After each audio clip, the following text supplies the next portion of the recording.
What's up, everybody? This is Beast Winemakers. My name is Matt Check, and I'm a professional winemaker. And beyond that, I have actually trained traditionally as a sommelier. I'm a level 4 sommelier through the Wine School of Philadelphia. And I'm going to be joined here by Brian Crew and Mark Pagliaro, fellow winemakers.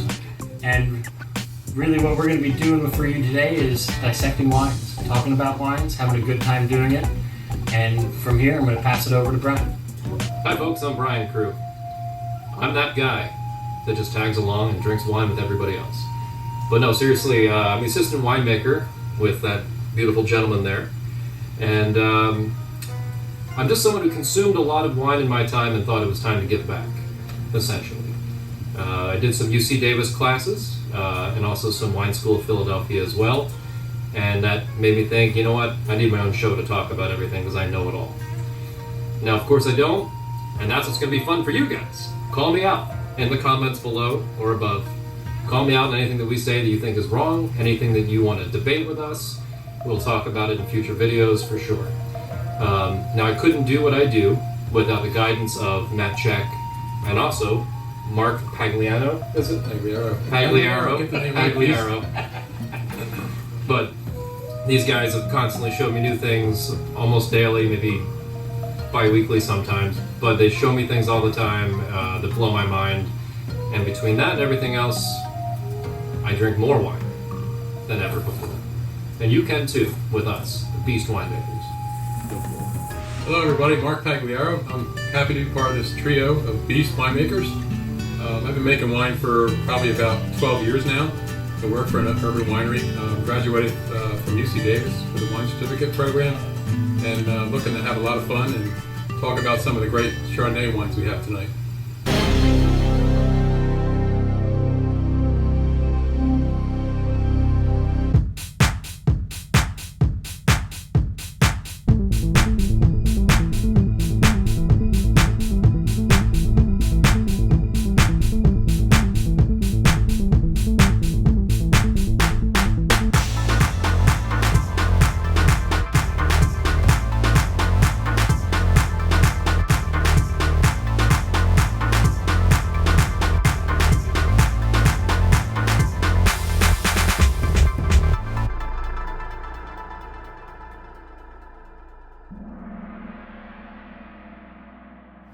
So, Mark. Hello everyone again. This is Mark again, talking about California Chardonnay. Actually, Matt found this on Wine Library, and he brought it to the winery one day, and we were just like going crazy over it. This is the balanced, rich, full-body Chardonnay, typical California Chardonnay.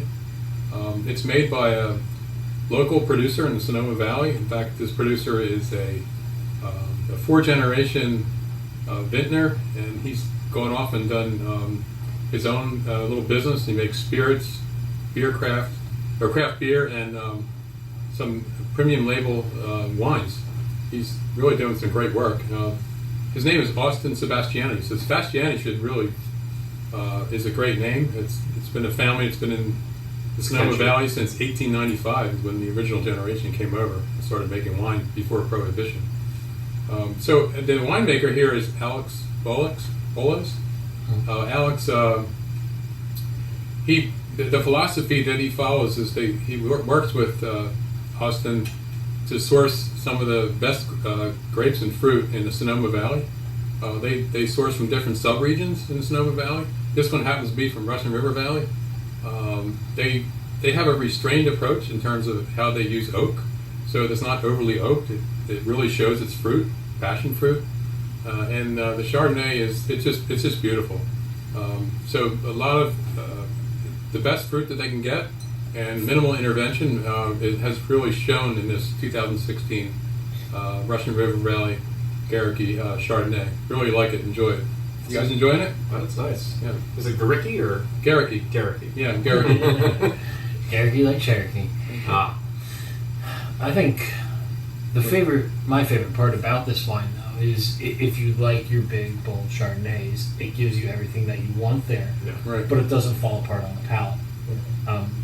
A lot of times when you get those big California Chardonnays, it's just all oak and all butter and just flat across the palate. which is, for some people that's what they're looking for. I agree, Matt. I But- think there's a good balance of acid and alcohol here. Exactly. Yeah, it's traditionally a high. It's a higher alcohol Chardonnay, not high, unusual for Sonoma. Yeah. But I think the acid really balances it out and makes it a full body. Yeah, when Yeah, you have that Chardonnay. ripening potential in California, even in Sonoma, it's Yeah. just as in Napa, sometimes you lose that acidity, and some of those wineries miss that point. But here is a point in case that when you capture it at the right time, yeah, you might get a heavier sugar, but there's no Right. reason that you should lose that acidity.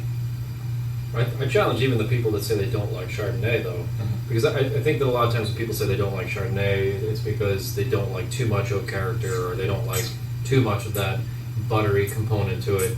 But I think even this having it, I still think it's restrained enough Yeah. that Yeah. somebody who thinks they don't like Chardonnay should try it. Good And- word. I like restrained. Yeah. It's not heavy-handed on any angle of the Chardonnay style. No. Like you said, it has those full fruit, the toasted brioche, those beautiful characters that people that like the oaky, the creamy style. Right. But then it has the cleanness, the passion fruit Cleanness that and you're the acid, talking about, right. and the Yeah. acid there to really keep it pretty and keep it alive on the He's done a palate. nice job. The 2016 got some really high ratings, Yeah, so really, really nice. And I do enjoy the bottle too because he throws little production notes on there. Aged 9 months in French oak, hand-picked small lot. They even put on there the number of which bottle it is. This is number 189, so thank you for 189. That's great. got one of those. Good catch there. Pretty sweet. Yeah, I like I'll that. take 190. That's a good one. I think we had 190 too. That's good. But we should, I think something for us too that's a good consideration. If we have like a very special reserve, it'd be good to put production notes on there and mention that because we geek out over that kind of stuff, so I'm sure other people Yeah. do. Yeah. Very good. Yeah, I love the nose though. It's I'm thinking like maybe having this with some pineapple upside down cake or something. That would It's work. a good Actually, pairing. I Good- kind good pairing. of getting pineapple. Yeah, I might have it's upside down almost- cake. It's almost like a dried pineapple. Yeah. I'm getting that too. I think after swirling around a little bit, I think the Yeah. oxygen kind of opened it up. Yeah. Yeah, And I'm absolutely. getting more tropical fruits now. In the beginning, I was getting more tree fruits. So Sure. it's really nice. So what do we have on the eye here? You definitely have a deep gold. Yeah. It's still brilliant, obviously not showing age, being that it's a 2016. You don't have any rim variation. For those of you that don't know what the rim variation is that we're talking about, where your wine makes contact with the glass, that little edge there, for a younger wine should be transparent. When you see really old wines, which I'm sure we'll dabble in some reds later on that will show some of their age, Mhm. you'll actually see the rim variation and what we refer to as bricking. With your white wines, though, your wine that is brilliant gold like this will start becoming a more deep concentrated gold, and you'll actually start to see that color not be transparent where it touches the glass and the rim variation. You'll start to get that gold in the rim variation as well. Nice. Very nice. Good find. Let's talk about the palate a little bit, though. Mm-hmm.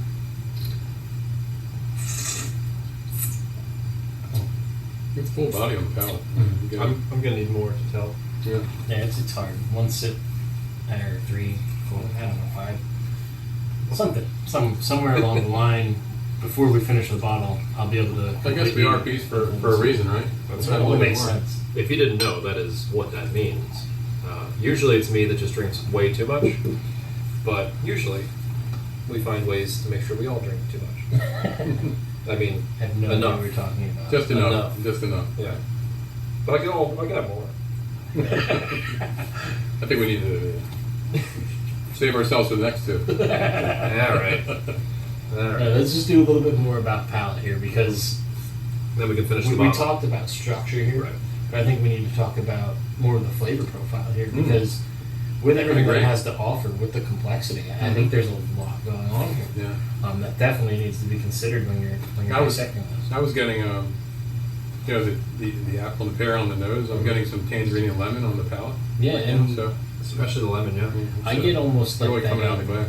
that limey characteristic, but like Yeah. really ripe wine. I'm not talking that bright acidic side of wine, almost like a wine that's been reduced down. Yeah. So that it doesn't have so much of that tangy zippiness, but it has that character of lime flavor, if you will. Sure. Absolutely. Something I'll mention too, that when it comes to for anyone who may be watching this who isn't used to throwing out tasting notes and picking up on those things, and some people are very shy about it. I know a lot of people are pretty shy about it. There's really no wrong answer, and it's something that from a chemistry standpoint, there are things that you could line up in a chemical compound and say, yes, this is very similar to this and that. But everyone's grown up with a different background, and that's going to influence it a lot. If he mentions a dessert that I've never had, I could not possibly pick up on that. But I may smell something that reminds me of something that I've had. So there's no wrong thing, and it's always worth saying out loud. And like Matt and I do all the time, if I go, there's lemon there, and he'll go, Meyer lemon. Like, there you go. Yeah. It's just like sometimes you have to talk to each other about it before you can really hone on that one detail that makes it so specific that someone can go, yes, that's what I'm smelling and tasting. And to get your nose more fitted with aromas and your palate more depth to your palate, don't be afraid to try new things. When it comes to wine, when it comes to food, try new things because you're always going to expand your ability to dissect a wine. And you can be that asshole like me that walks around the grocery store smelling things because I want to know what it smells like, because I might run into that sometime with the wine. Now, might not be the greatest thing right now to do, but then buy it and take it home and see what the hell it's all about. But I think in summary, learn more. Yeah, everybody, it's an individual experience. Everybody's going to pick up something different when they smell a wine or they taste a wine. So don't be afraid to spout it out. Yeah. Everybody know what you're smelling, what you're tasting. What Brian and Matt were saying is that you just complement each other on that. Yeah. You'll smell like more of the fruits and the flowers and the aromas, and then if you hear the word bouquet, it's typically the aromas or the smell you get from the winemaking process, like from the aged oak or the yeast that was in there. That maybe we did the Chardonnays on. We did barrel fermented Chardonnays, and we let the Chardonnay sit on the yeast. So when we make wine, we do that ourselves, and so sometimes you get those yeasty flavors when you're tasting or smelling the wine, and that appeals to a lot of people. So again, it's an individual experience. Yeah, absolutely. And I think it is important, especially with a white wine, to smell and taste at different temperatures. Yeah, absolutely. Like a lot of people will just chuck it in the fridge, the freezer to go quickly. If they're we do sometimes hurry up and drink it. But there's things that are very subtle that are there as it gets warmer. And like this right now, I mean, it's a nice temperature that I'm getting a lot more out of it. Perfect. We're definitely in the zone right now as far as temperature for these Chardonnays. Which, do you think we're ready to move on to the next one? I think we should, yeah. I think we should, yeah. All right, so folks, we're going to be jumping into two more wines, but a little bit about our traveling today. Because one thing to think about when you're tasting wines is it's like you're traveling to where these grapes were grown. Yes. So we started off with a Russian River Valley, Sonoma, California, Chardonnay, and we are now traveling to Brian's selection for the evening, which hails from the Dundee Hills in Oregon, which is actually a new adventure for all three of us. Yeah. We have not How about had that? Oregon Chardonnay, which is kind of crazy. Just told Brian it. I never There's not tasted a lot Oregon of- Chardonnay. Yeah, there's not a lot of Oregon Chardonnay in our lovely state system here in Well, Pennsylvania. that is So we have to reach for it, go elsewhere to find it. But luckily, this came in time for the show today. So. This is from Domaine Serene in the Dundee Hills. Dundee. Which, funny story. It's not really funny, but people always say that. Interesting story. We were attending a class with the Wine School of Philadelphia, bringing it up again. Shameless plug. Keith Wallace. Alana Zerbe. Alana Zerbe. That's the other thing. No matter how much wine you've had, no matter how much training you've had, you can never learn too much. Yeah. And that one call we were on, there was 4 winemakers total on that class, and it was just a class talking about Washington and Oregon wines overall. And it was there that she had said, Alana had mentioned Oregon having some amazing things, including Chardonnay. I just thought, what? I mean, I know they're growing Pinot Noir, obviously. Pinot, yeah. I love their Pinot Noir. Williamette. Williamette. But I always mispronounce that. Maybe on purpose. We don't know. But when she mentioned the Chardonnay, I thought, well, I'm kind of interested. I Love Chardonnay. I love You gotta Chardonnay. try Chardonnay. I need to know what exactly makes this, what it tastes like in comparison to all the other Chardonnays I've had. Definitely What? different. This nose is blowing my mind. It's clean, but I'm trying to figure it out. But I'm But getting some bouquet off that. Some yeast, maybe barrel fermentation. I don't know. I'm getting Lost it. this weird candy. I don't know if it's a Apricot. candied fruit, but it's a smell that I have not come into contact too much with Chardonnay. It's very clean though. It's lightweight. Once again, Great summer different Chardonnay. temperatures. Big Yeah. thing. We Cool- opened this cooler up maybe temperature. 15 minutes ago, and it was a little bit tight in the nose. It wasn't expressing itself fully yet. But But I think the microclimate here is going to be a lot different than the Russian River Valley, right? You're Yeah. talking Oh, yeah. about a cooler region. Yep. Yeah. So you're going to get a lighter wine. You're going to get higher acid. I'm getting a real clean, light body. Great summer wine. Mm. yeah, that is Good. apricot though. You're Yeah. right, but it's more of like almost like if you could make a candied gummy of apricot. Like this is what I smell. Challenge accepted. Somebody. It has like Yeah. a sugary It does. Yeah. brightness in the nose. I don't know how to really explain that word, but that is fun. It does. Yeah. You're right. Now, also, keep in mind when we say something like that, we're not insinuating that it's sugared. Yeah. Anything like This that. is a No, dry it's wine. a dry wine, Right. definitely. It's a dry wine. Yeah, definitely a dry one. If you want the It's sweet got that wine, caramelized sugar Don't want maybe it. on the nose. Yeah. Right? Maybe from the barrel, maybe from the oak. Yeah, I'm that's getting that true. from- We could be getting some of the caramel characteristics coming over. That's That's very true. Yeah. So this is owned by Grace and Ken Evenstead, I believe is how they pronounce it. Or it's at least how I pronounce it, if we can, for what it's worth. They can correct this later. Yeah, They please. appreciate it. Yeah. Guys, correct me by all means. Interesting story about them, though. They have become the most awarded winery in Oregon, and I didn't actually know that at the time. What happened was I did a search for Oregon wines, Chardonnay, and again, as Matt said, the Pennsylvania system, we don't get a lot of selection in our wines. But I managed to find on wine.com this particular one, and there was a couple on there, but I found this one and I read it and I thought, that sounds interesting. Mhm. And it was a higher end Chardonnay, so I think it might be worth spending a little extra to try it out. And I'm very glad I did, honestly, because it's How much extra did you spend, Brian? I can't reveal. Now, when you're setting a basis, it's always good It's to not about the money. right? not try to spend a little bit of money. Right. It's about spending what you're comfortable with. Right. It's very good. But trying to get the cheapest thing you can when you're trying to experience new things isn't always going to result in a good introduction to a region, to a style.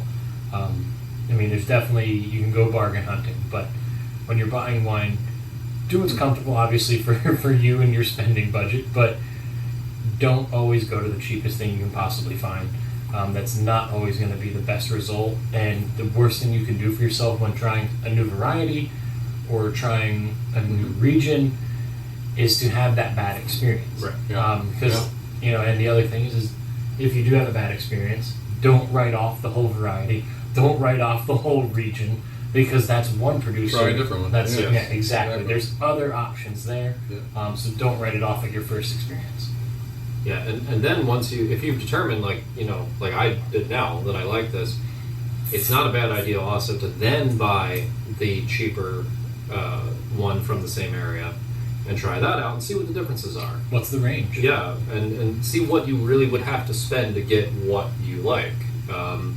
I'm comfortable spending whatever. I don't know. I have to check my card statement, but I'm comfortable. You forgot that quick. Yeah, when it's good, I'll forget. Never look at the price. Yeah.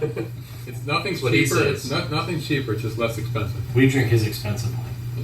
No, Not yet. only the wine I make. Working on it. But something else I want to Very mention, good. though, they did name their winery after their daughter. It's a lovely name. Calms me. I like it. Feels good on home. Also, these folks, their wine has been at the White House Oh, no shit. 4+ times. Well, how about that? So Wow. that's pretty impressive. Good job, guys. Yeah. Under what? Never mind. What? What administration? I don't know. 4 different Probably times. everyone, right? 4 different Yeah, times. yeah. But that's impressive. Well, Brian, thanks for sharing that. This is great. I've never had an Oregon Chardonnay. Me either, but now I think I'll be buying some more. Yeah, absolutely. It's definitely a good expression of Chardonnay. And I have to say too that being that this is my first from this particular winery, I'm very comfortable going and getting a rosé or a Pinot Noir after this. Yeah, absolutely. And saying like, wow, this is a winery I really want to keep checking out. The quality of production is there. Absolutely. And them being when they founded it, they were such big fans of Burgundy, France, which is pretty evident. I think they definitely put a lot of time and effort into what they're doing. But they did in 2015 purchase a wine estate in Burgundy. So I'm curious what's going on with that. How do we get our hands on How do we get our hands on First harvest Yeah. coming up, right? How do we get hands on that? Feel free to, Yeah, Grace and Ken. Let's talk. Yeah, thanks. We'll taste it. We'll review it. Hey, let's dig deeper on this. Mark, do you need a little bit more to? No, I'm good, actually. I'm excited about the next one. Alright, so let's Because we made it. let's just wrap up the palate on this one because we did hit the nose pretty hard there for a second. Yeah. Let's just cut this palate apart and see what we're talking about here. I do get that Meyer lemon there. Yeah, definitely. Almost like a lemon compote. Mm-hmm. There's reductive qualities to it. Now that this is warmed up, it's not all just clean and acidity. No. You're starting to see the barrel here a little more. I would say you want to chill this. Yeah. For me, it's my preference to have this. I think this we one might chilled. have just passed the temperature spot now. Yeah. But I think when we first started sniffing it, just before, we were probably right there. I agree. Because It's now- changed so much over the last 10 minutes. Exactly. Yeah. If we've been filming. Yeah, even the nose itself is starting to become more round and more pear Yeah. and those characteristics. It's a clean summer I'm wine. almost getting brown sugar now. Yeah. It's funny. Still good. Yeah. I do like how when we tried it initially, it was like, oh, this is so light, but now it's like the complexity's coming in, Mm-hmm. and I'm going, I like it both ways. That's what she said, but it's just. That's it. I wouldn't mind understanding how long the oak does. Yeah, I would like to know that too. I could Because not. I think we are getting a lot of barrel Yeah, characteristics. Yeah, of this. and I wonder, how much new oak, how much Right. 2 or 3 year old oak was there, Yep. or Right, even, right. Yeah. it definitely seems like they're taking a page out of the book of, Northern Burgundy. Definitely like Chablis style. I'm just laughing because got to cut this out. That's what she said. But I think they're definitely taking a Just page. don't put me on camera saying that. You said it. still not. Yeah, I think they're definitely taking a page out of the Northern Chablis style. It seems like there's a balance between newer oak, Yeah. but then also I Yeah. could be wrong, but I think there Right. could be some neutral oak involved in the process Agreed. here. Yeah, I think there's some because barrel it's not fermentation heavy. too. I'm still getting the yeast Yeah. on the nose. that's lovely. I definitely want to experience some more Oregon Chardonnay to see. Yeah, see the range. Yeah, see if it all has this sort of volume to the palate, or is it or are there some heavier Yeah. styles like the Californias, or Mhm. is there even lighter options too? Right. So fun. For sure. All right. Next one. Well, I think it's time to move on to the last and not least one. So Absolutely not least. pass it over, All right. and I'm gonna take this guy back. And the fun part about being winemakers and also doing these reviews is that we get to share our own wines with you. So this is actually our 2018 Chardonnay Reserve. We'll be able to go a little bit more in depth about what we did with this wine and how we made it become what it is. Obviously, you have 3 winemakers that like Chardonnay, enjoy Chardonnay quite thoroughly. So we're going to really dive deep on this one for you and give you everything that we got about it. Chardonnay's like, you set a target out there for yourself and you try to achieve it every year, but Mother Nature gives you a different fruit to work with every time. So it's working with a new set of data every time, so you have to figure out the equation every year. We know what we like to do, but does the grape want to do what we want it to? Right. So, obviously, one thing that you'll hear in wine a lot is great wine comes from great vineyards. So sourcing your fruit is one of the biggest things. So as we talked about, our travel today is from California to Oregon, now into Washington State, specifically Columbia Valley. Now, Columbia Valley actually encompasses, well, majority of it is in Washington State, and some of it actually dips into northern Oregon. But Columbia Valley is also one of the biggest wine regions in the United States, if not the biggest. I think it actually is. And what that gives you is a lot of different microclimates inside that region itself. Now for this, it's Columbia Valley because it's not been one of the sub-AVAs. But the fun part about where we're sourcing this fruit is there is actually a limestone shelf that runs through the region. Limestone results in minerality. Minerality results in a very fun palate for white wines especially. Now it's not going to be as evident in a Chardonnay that we did barrel fermentation with, as compared to like our Sauvignon Blancs that we make, where the minerality definitely comes forward. But 2018 Chardonnay Reserve, we used several different yeast strains on this. We did barrel fermentation. We also aged on the lees as well, Serene style. We did kick those bad boys up, keep that mouthfeel going. And then we did keep a portion of it stainless steel as well. Now the other thing, when we talk about the barrel fermentations, just a small amount of it was a new or 2-year-old oak. The rest of it was a neutral oak.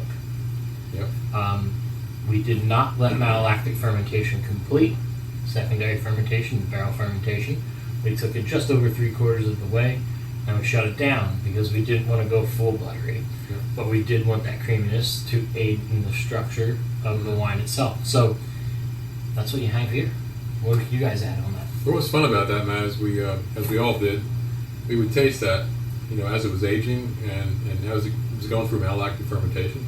It was kind of fun to see it go through the aging process and taste it as it was going along, and then decide that we're going to stop it and then maybe move some to neutral barrel and not have so much in oak. So this was a great fun project for all three of us. Absolutely. We really enjoyed it. Yeah, I mean every week, at least once, we were tasting these barrels together, because it's one of those things that you forget about it for a month. The wine might go in a direction you don't want it to, especially with something like this. And Chardonnay is one of those grapes, not as severely as Pinot Noir, but if you don't pay attention, it will go where it wants to go, and that might not be a place that you want it to go. Now, also, I guess we should talk about more stylistically how we are as a winemaking group. When it comes to winemaking for us, it's not about 100% control.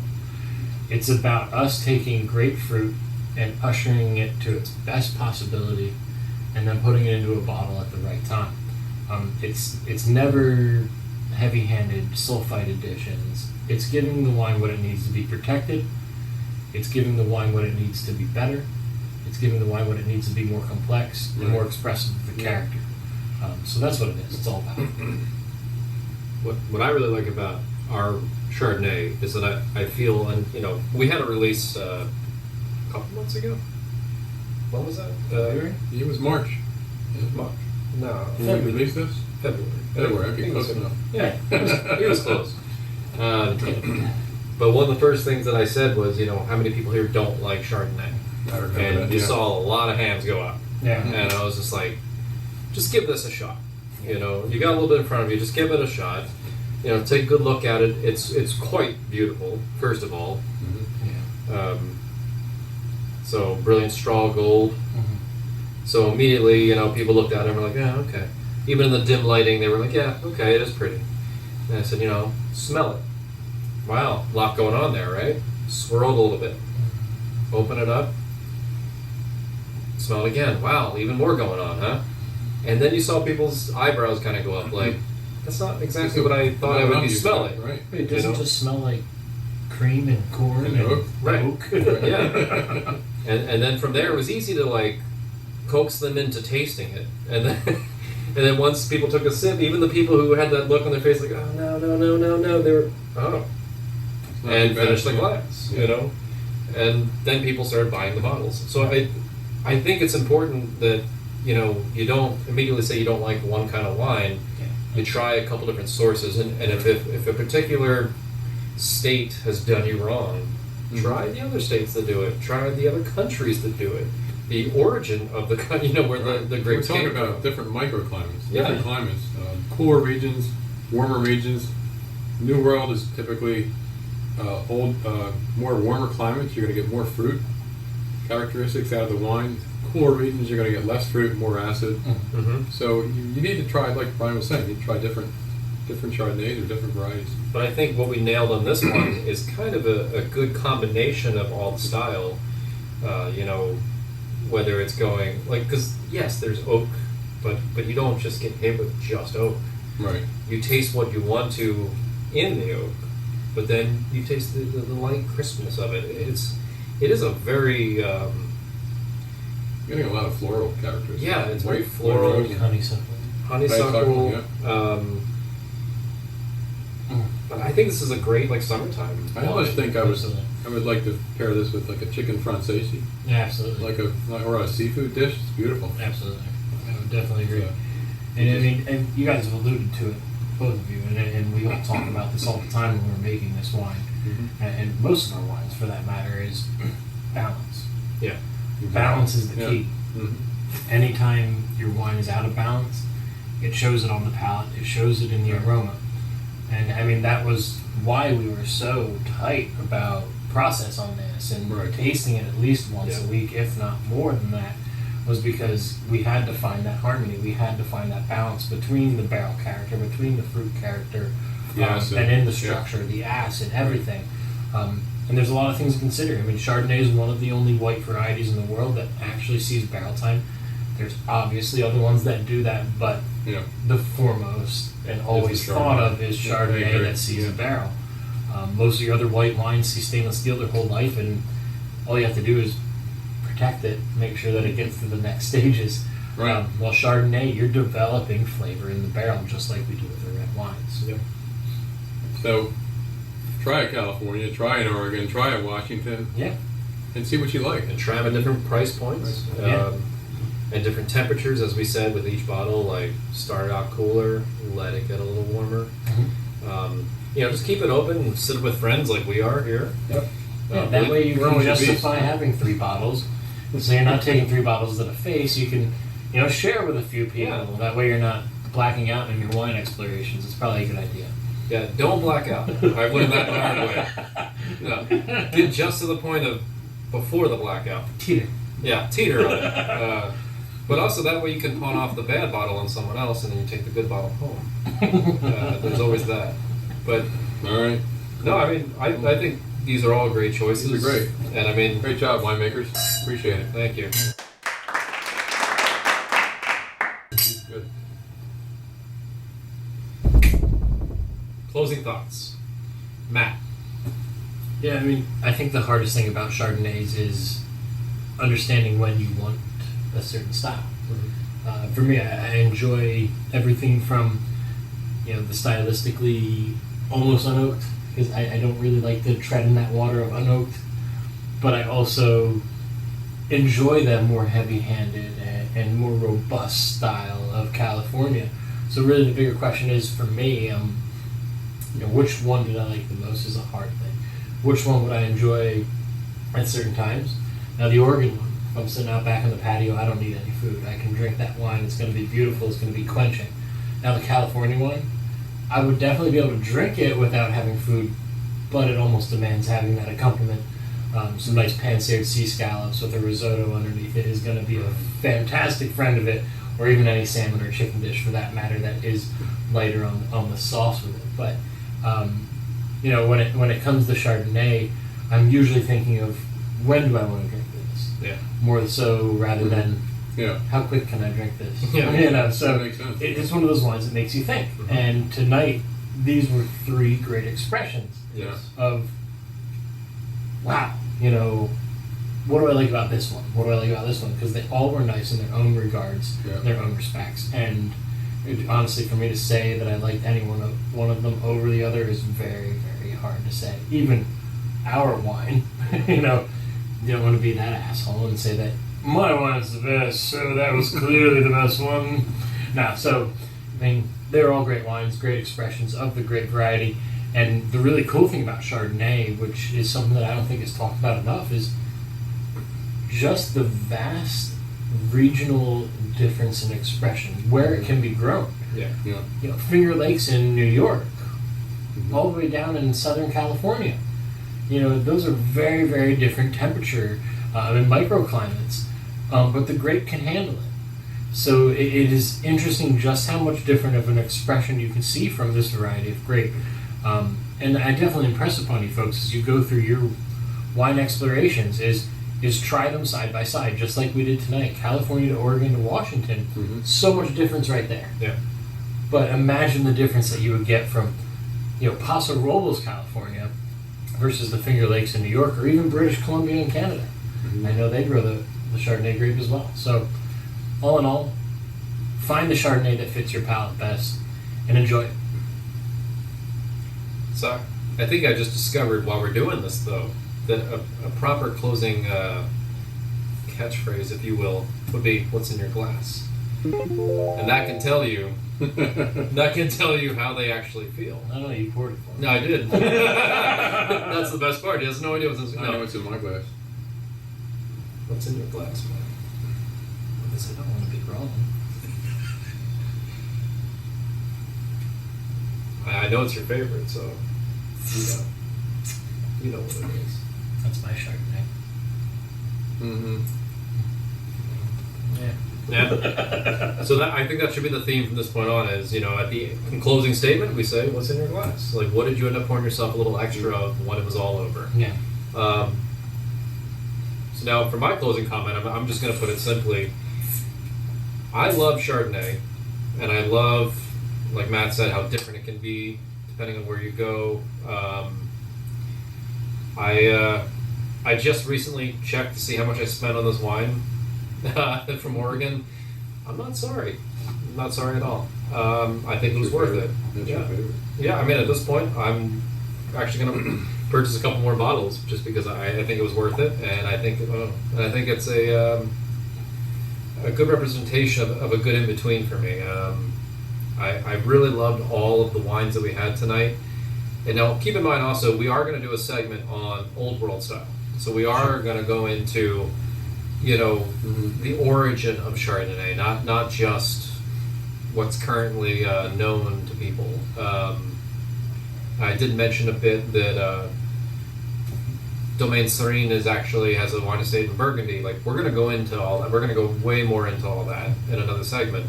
But we want to start on this because it's something we all enjoy, and we feel that we might be able to sway some people at home who are just shaking their heads right now and going, nah, no Chardonnay, nah. If you need to contact us, we will help you find a Chardonnay that'll work for you. So my closing statement is going to be that I really enjoy this Oregon one. That's the one that's in my glass. I'm hoping that the ladies are not drinking it all right now because I would like to have a little bit more. But That's not happening. yeah, no, it's gone. It's gone. But I loved all of them. I would pour more of all of them, including our own, of course. But I'm really blown away by how different the Oregon one is, and I really want to explore more of Oregon. And I know Matt has ordered more from Wine Library, so we are going to explore more Oregon. Yep. I'm excited about that. Just waiting for my shipping details. Come on, guys. But yeah, no. I love all these. Again, different temperatures, different settings, different foods. Yeah, no, I think they all have their place. So I'm pretty excited about all of them, and I think we actually have more Ghericke. Ghericke. Ghericke like Ghericke. Ghericke. I had to really think about that one, but we actually have more of that coming, so we are excited about Yeah, that we're too. ready for the next vintage. The 190 bottle or the 190 bin? We got what 2017. Well, 2017 vintage is Sure. coming, but they do have their next level, the premium level, which we do need to get our hands Yeah, on. that too. so my closing comments are, I echo everything that Matt said, and I agree with everything he said. And Not me, though. But with Brian, the reason why he likes the Oregon is because he spent so much money on it. So I have a I tough. have to like it. I want to say he's wrong. I'm partial to the New World Chardonnays, like from Australia, and also California, of course. And I really like the Russian River Valley Ghericke that we talked about tonight. But I would say there's a tie because I had our reserve the other night with a chicken francaise Yeah. dinner, and it was just unbelievable pairing. Yeah. So smooth, so buttery, and everything. So I'm gonna call it a tie. By the way, I have our reserve in my glass. Oh. I love it. Cheers, my And friend. I think it's a personal it's a personal experience. Yeah, absolutely. Whatever you like. Every wine should be a personal Thank you. experience. That's perfectly said, Mark. I mean, if a wine doesn't talk to you, then it's probably not the wine that's for you. Right. Yeah. And I'm not talking about a deep conversation, but every wine Let's get in there. that you are trying to dissect Yeah. should at least grab your attention for 20 seconds. Yeah. Right. Most times when we run into a great wine, I Right. know all of us do it because we all drop dead quiet and we just go. Like wow. Whoa. And just sniff after sniff, and then it takes 10 minutes sometimes until we're finally all right. Now I can taste. Now we can it. taste it. You're right. Exactly. So You know a great wine when you take your don't want time. to taste it, you just want to smell it. Exactly. Absolutely. But and the nose captures you, then you know you're in for something fun. So I think this is a great thing to say for everybody. Try more things. Try more wines. Find those wines that grab your attention. Yeah. Find those Yeah. wines that make you spend 10 minutes with your nose in the glass, trying to figure out what's going on there. That attention-grabbing wine. Because once you have that, you're not going to be able to not drink wine. Yeah. It's that simple. But Is it time to drop some knowledge? we're dropping knowledge. We should be dropping knowledge. Oh, shit. What do you think? It's about to get real. It's gonna get real. Oh, so real. In 3, 2, Come on. drop some knowledge. I don't know. I think you tell them where to follow us on Instagram, That's some knowledge. Ooh. Drop that and shit. I think that would be Drop a that good shit, start. right? The social media. Drop that out. I'm not a social media guy. By the You're one way, handling all we're looking to hire somebody for social media who doesn't any kind of money, but just wants to enjoy wine with I us. think we dropped too much knowledge already. I'm going to drop this piece of knowledge at Beast Winemakers on Instagram. If you're already on YouTube watching us, then you can get us on the gram, which is what the kids call it. these That's what we days. got to do. Yeah. So cheers, Cheers, to everybody. us, and cheers to you guys, Cheers, fellow man. xenophiles. I hope you enjoyed it. Please enjoy. Beast Winemakers out. Beast boom. We're gonna have to cut a lot of shit out of there. Are we not? Are we not? We're fun. We're having fun. Maybe not. Maybe we didn't make 2 videos. Yeah. There's going to be a lot of junk in between that gets cut out, but like No, most of that's it. what she said. I didn't film that. Our junk is not in. We have to take it. That's what she said. Out. Yeah. Oh, and one quick plug. I want to thank Knocking Point for this wonderful, wonderful. I got mine at the winery. Yeah, mask slash headband slash throat covering slash head rag slash face mask. Every one of We them. need to put that on. Yeah, no, if you want to like rob a bank, just put this guy on and just go in there. Yeah, to say now would be a good time to do. I can't wait to see Leave this. it at that. But also, We have an extra barrel here on the bike. but also, a little bit of advice. You know, if at first you don't succeed, skydiving's not for Favors you. for the If at first you don't succeed, Skydiving's not for for you. Brian. Yeah. We're done. dust yourself off and try again. Can we get the rights to that song? Are we doing red tonight or not?